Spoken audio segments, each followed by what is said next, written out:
Hello student, today we have a discussion of exercise 3.4 NCERT math of class 12th.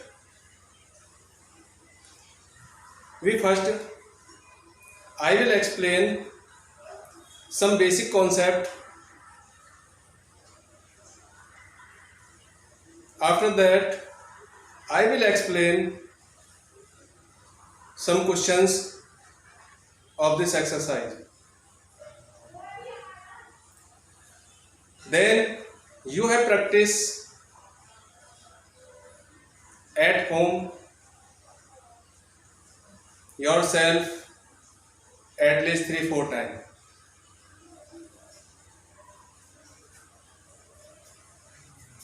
तो बच्चों आइए चलते हैं आज एक्सरसाइज 3.4 पर। लेकिन 3.4 कराने से पहले मैं आपको कुछ बेसिक कॉन्सेप्ट समझाऊंगा। उसके बाद इससे रिलेटेड कुछ क्वेश्चन समझाऊंगा इस एक्सरसाइज के। फिर आपको ये 2-3 बार कम से कम घर पर प्रैक्टिस करनी है। तो सबसे पहले इसमें स्टार्ट करते हैं operation on matrix. Operation on matrix यानी मैट्रिक्स में हम क्या क्या पढ़ने वाले हैं, इसके ऑपरेशन क्या क्या है। इसमें हम पढ़ेंगे एडिशन, सब्ट्रैक्शन या डिफरेंस भी बोल सकते हैं, डिफरेंस ऑफ मैट्रिक्स, और मल्टीप्लिकेशन। ये 3 बातों का हम इसमें अध्ययन करेंगे।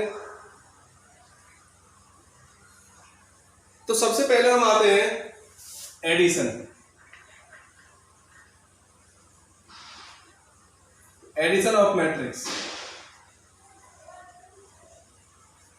एडिशन ऑफ मैट्रिक्स क्या है,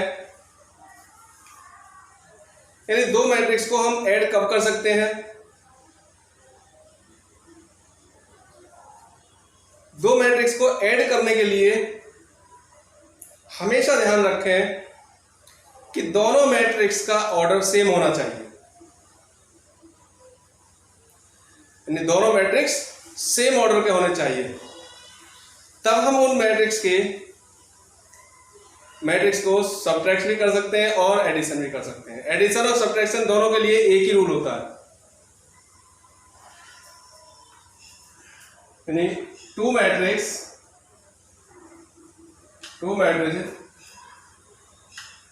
can be addition and subtraction. Addition subtraction कर सकते हैं कब, if they have same order. अगर वो सेम ऑर्डर के हैं तभी हम तभी हम उनको ऐड कर सकते हैं और सब्ट्रैक्ट कर सकते हैं। अगर सेम ऑर्डर के नहीं है तो ना तो हम उनको ऐड कर सकते हैं ना ही उनको सब्ट्रैक्ट कर सकते हैं। और सब्ट्रैक्ट और ऐड करने के लिए हमें क्या करना होता है, इनके क्रॉसपोंडिंग एलिमेंट्स को सब्ट्रैक्ट और ऐड करते हैं।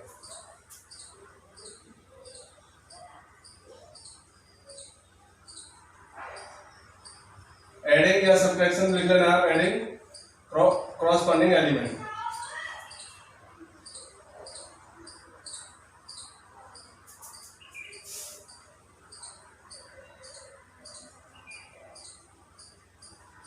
क्रॉसपोंडिंग एलिमेंट को हम सब्ट्रैक्ट और ऐड कर सकते हैं।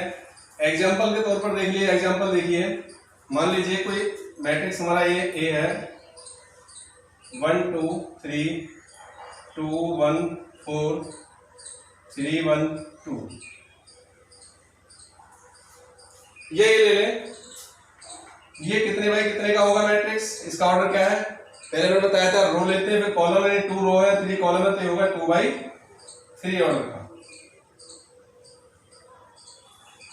दूसरा मैट्रिक्स बी ले लें, 2 1 5 -2 1 3 1 3 4। तो अब देखो इसमें ये 2/3 का है, ये 3/3 का है। अब हम इनको आपस में ना तो प्लस कर सकते हैं और ना ही माइनस कर सकते हैं, क्योंकि दोनों का ऑर्डर सेम नहीं है। ये 2/3 का ऑर्डर होगा और ये 3/3 का ऑर्डर होगा। इनको ऐड या सब्ट्रैक्ट करने के लिए ऑर्डर सेम होना पड़ेगा, यानी कि यहां से ये हमें खत्म करनी पड़ेगी। अब ये कितने बाय कितने का होगा? अब ये 2/3 का होगा, यानी 2 रो और 3 कॉलम। और ये भी कितना है? ये भी 2/3 का है। अब जब इनके ऑर्डर सेम हो गए तो ऑर्डर सेम होने के बाद मैंने बताया था इनको क्या करते हैं, इनके क्रॉसपोंडिंग एलिमेंट को हम ऐड या सब्ट्रैक्ट करते हैं। ऐड कर रहे हैं तो क्या करेंगे? क्रॉसपोंडिंग एलिमेंट, यानी 1 में 2 प्लस कर दो, 3 हो गया। 2 और प्लस 1 3, 3 प्लस 5 8, 2 के क्रॉसपोंडिंग 2 - 2 0 हो गया। 1 1 2 4 और 3 7। तो ये हमारा आंसर आ गया। आंसर भी इसी ऑर्डर का आएगा। यदि मान लीजिए इसी में हम सब्ट्रैक्ट करें, दूसरा इसमें सब्ट्रैक्ट लिख दिया, डिफरेंस लिख दिया, डिफरेंस ऑफ मैट्रिक्स। रूल इसमें भी यही है। अगर इसमें सब मैट्रिक्स में क्या करें, माइनस करते हैं हम, तो इनके क्रॉसपोंडिंग एलिमेंट को माइनस करते हैं। 1 - 2 -1 2 - 1 +1 3 - 5 -2 और 2 माइनस प्लस हो जाएगा, प्लस का होगा 4 1 - 1 0 4 - 3 1। तो इसके क्रॉसपोंडिंग एलिमेंट को आपस में माइनस करते हैं, तो ये हमारा क्या होगा? सब्ट्रैक्ट होगा, यानी ये आएगा डिफरेंस ऑफ मैट्रिक्स।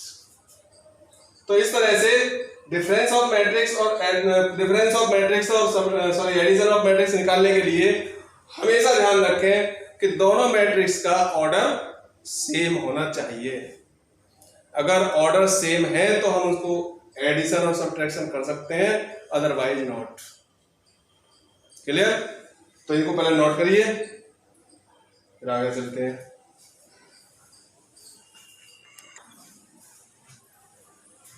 तो इसके आगे आता है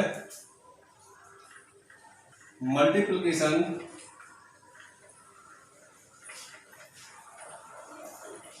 of matrix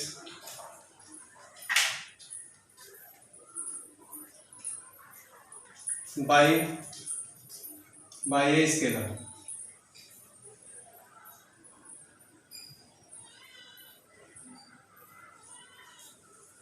multiplication of matrix bye a scalar. Scalar का मतलब यहाँ क्या है? स्केलर का मतलब है यहाँ किसी भी कांस्टेंट वैल्यू से मल्टीप्लाई करना, यानी कि किसी भी रियल नंबर से। इसका मतलब क्या होता है? किसी भी रियल नंबर से। अगर किसी मैट्रिक्स में किसी रियल वैल्यू की मल्टीप्लाई करें तो उस रियल वैल्यू की मैट्रिक्स के अंदर जितने भी एलिमेंट हैं सभी एलिमेंट्स में मल्टीप्लाई हो जाती है।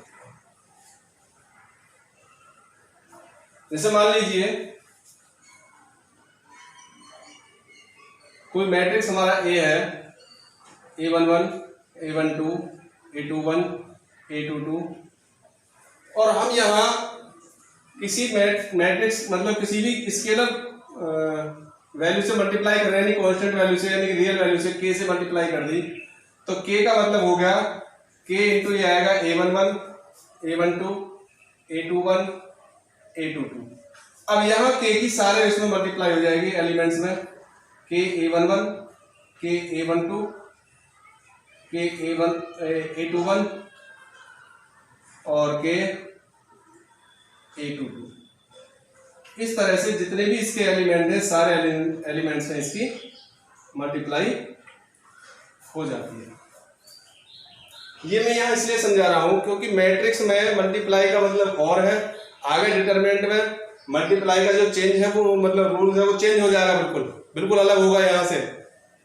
तो इसलिए ये समझ ले, वैसे कोई ज्यादा बड़ी बात इसमें है नहीं, इसलिए मैं समझ के इसमें मल्टीप्लाई तो करनी है, मल्टीप्लाई करनी है, लेकिन वहां में यहाँ में अंतर है। तो इसलिए थोड़ा सा ध्यान रखें कि जब मैट्रिक्स में हमें किसी कांस्टेंट वैल्यू से मल्टीप्लाई करनी है तो मैट्रिक्स के अंदर जितने भी हमारे एलिमेंट हैं उस सारे एलिमेंट में उस कांस्टेंट वैल्यू से मल्टीप्लाई हो जाती है, यानी रियल वैल्यू से मल्टीप्लाई हो जाती है। ये हमारा इसका क्या है, multiplication of matrix bye a scalar. अब जो इसमें सबसे ज्यादा इंपॉर्टेंट चीज है वो है मल्टीप्लिकेशन ऑफ मैट्रिक्स, यानी कि मल्टीप्लाई कैसे करते हैं मैट्रिक्स की। इसके लिए क्या कंडीशन होनी चाहिए, सबसे पहले वो जरूरी है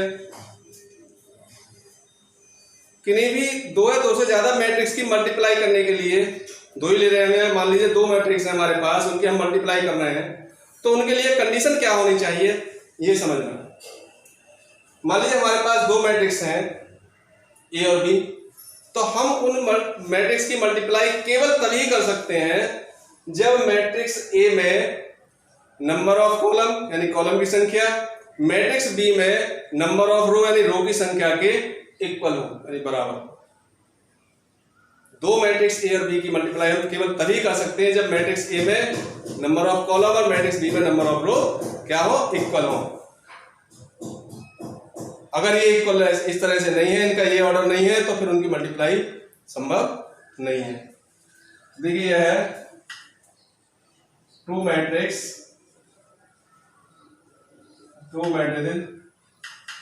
can be multiplied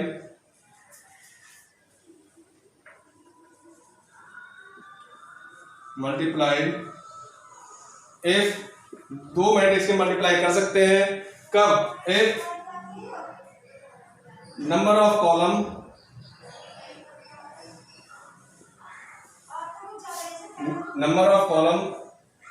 in matrix A,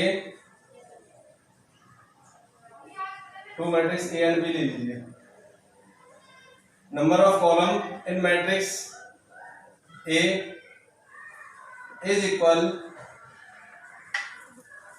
to number of row in matrix B. यानी दो मैट्रिक्स की हम मल्टीप्लाई कर सकते हैं यदि पहले मैट्रिक्स में नंबर ऑफ कॉलम इक्वल है दूसरे मैट्रिक्स में नंबर ऑफ रो के। ठीक है, देखिए जैसे मान लीजिए let A equal to A I J,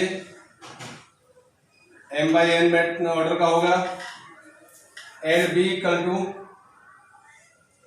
A I J, ये होगा एन इंटू पी ऑर्डर का।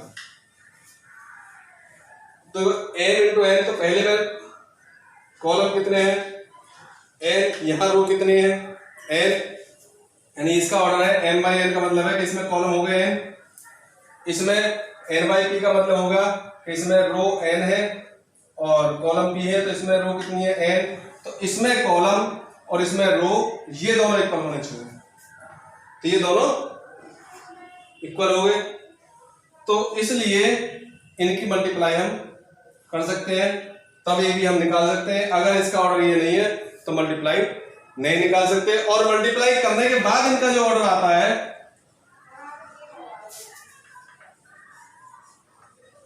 आफ्टर मल्टीप्लाई,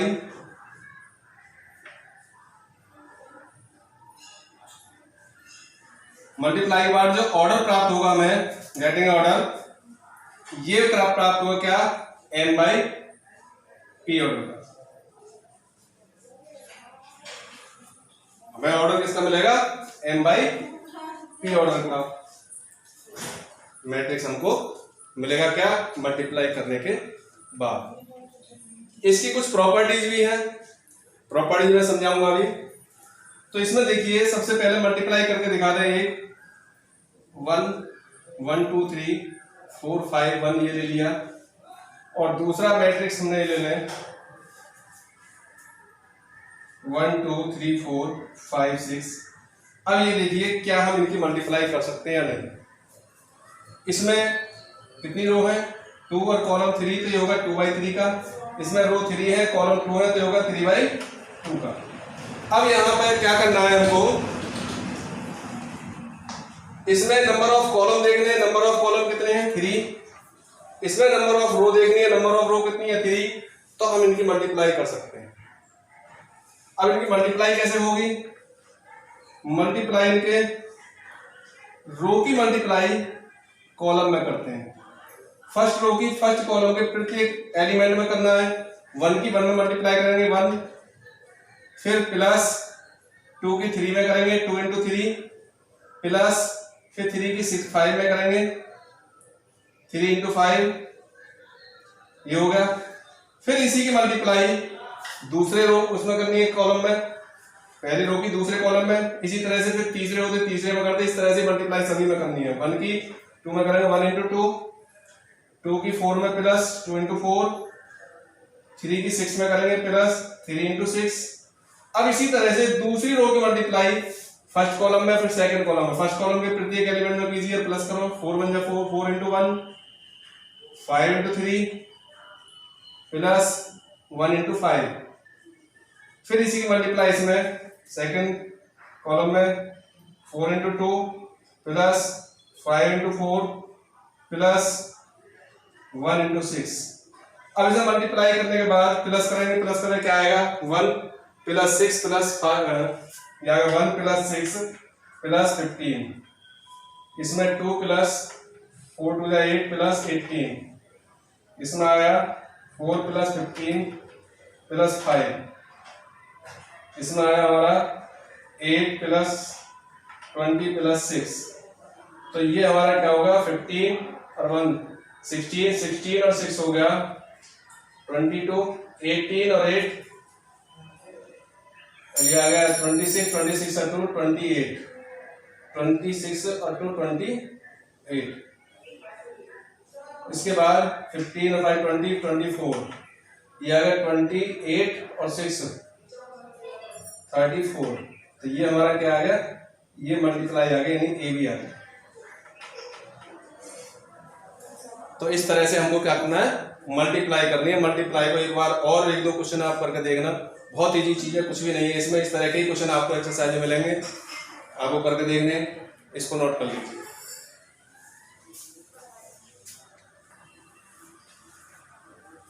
तो मल्टीप्लाई के बाद अब आते हैं इसकी कुछ प्रॉपर्टीज पर।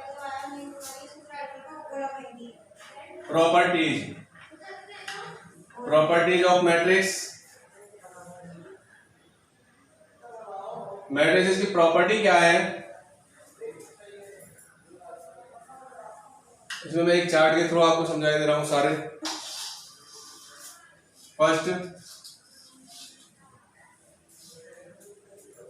एडिशन के लिए, नंबर 2 सब्ट्रैक्शन, और नंबर 3 मल्टीप्लिकेशन।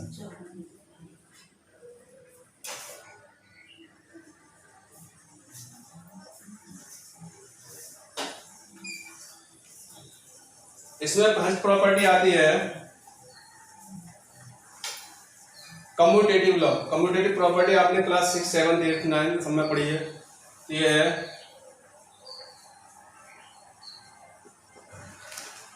कम्यूटेटिविटी या कम्यूटेटिव लॉ।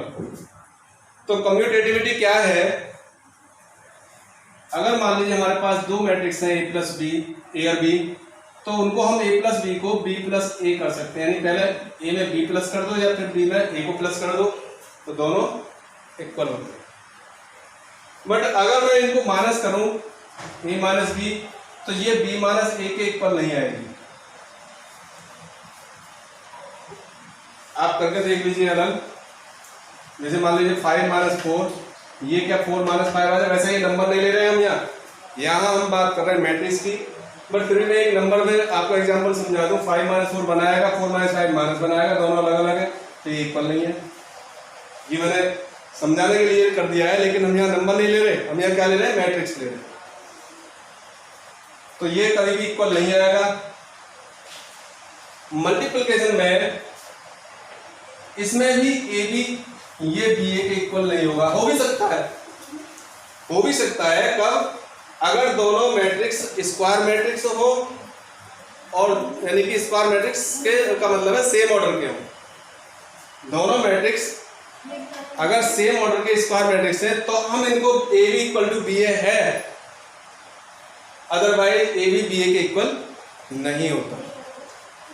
ये बिल्कुल ध्यान रखें हमेशा। कभी को कहीं सर ने तो बताया था A B not equal to B A, लेकिन यहाँ तो आ गया। हो सकता है ऐसा ही, तो इसमें कंपलसरी नहीं है कि नहीं हो सकता, हो भी सकता है, बट वो कब कंडीशन में होगा, जब इक्वल ऑर्डर के स्क्वायर मैट्रिक्स तभी डिफाइंड हो सकता है। इसके बाद नंबर 2 है एसोसिएटिव लॉ।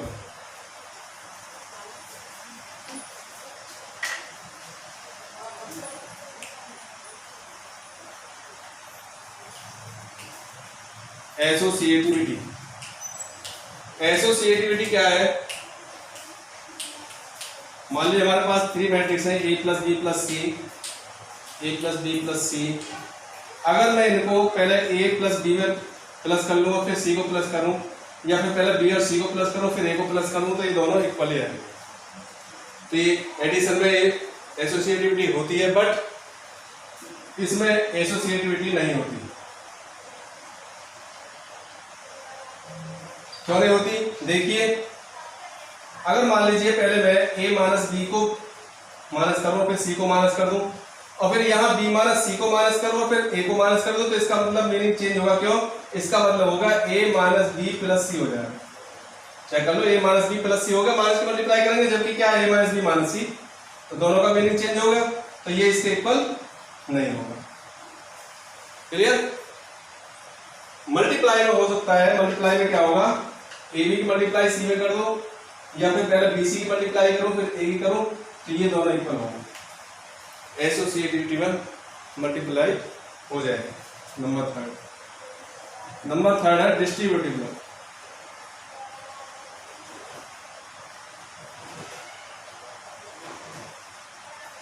डिस्ट्रीब्यूटिविटी, डिस्ट्रीब्यूटिविटी में क्या है कि इसमें एडिशन के लिए सब्ट्रैक्शन के लिए ये रूल लागू नहीं होगा, इसमें अप्लाई नहीं होगा दोनों में, बट इसमें अप्लाई हो जाएगा। मान लीजिए a और यहाँ b प्लस सी है, तो इसको हम डिस्ट्रीब्यूट कर देंगे, a की b में मल्टीप्लाई करेंगे पहले, फिर a की c में मल्टीप्लाई करेंगे, ये हमारा इसमें डिस्ट्रीब्यूट हो जाएगा। तो डिस्ट्रीब्यूटिव लॉ एडिशन के लिए, इसके लिए अप्लाई। देखो मैंने आपको जितनी भी प्रॉपर्टी अब तक समझाई है, जो भी ऑपरेशन कराए हैं, वो सारे ऑपरेशन इसमें यूज होते हैं। एक्सरसाइज का फर्स्ट क्वेश्चन है ये, पूरी एक्सरसाइज में सिर्फ इसी टाइप के क्वेश्चन है, या तो उसमें मल्टीप्लाई करा रहा होगा, या उसमें प्लस करा रहा होगा, या उसमें माइनस करा रहा होगा, यानी एडिशन होगा या सब्ट्रैक्शन होगा या मल्टीप्लिकेशन होगा। इन तीनों के अलावा पूरी एक्सरसाइज में कुछ नहीं, तो इसलिए मैं समझा रहा हूँ आपको। उसके अलावा बाकी क्वेश्चनों को आप खुद ट्राई करके देखें। देखिए इसमें क्या है, a equal to 2 4 3 2, b equal to this, c equal to this. तो हमें फर्स्ट में करना है a plus B, a plus B.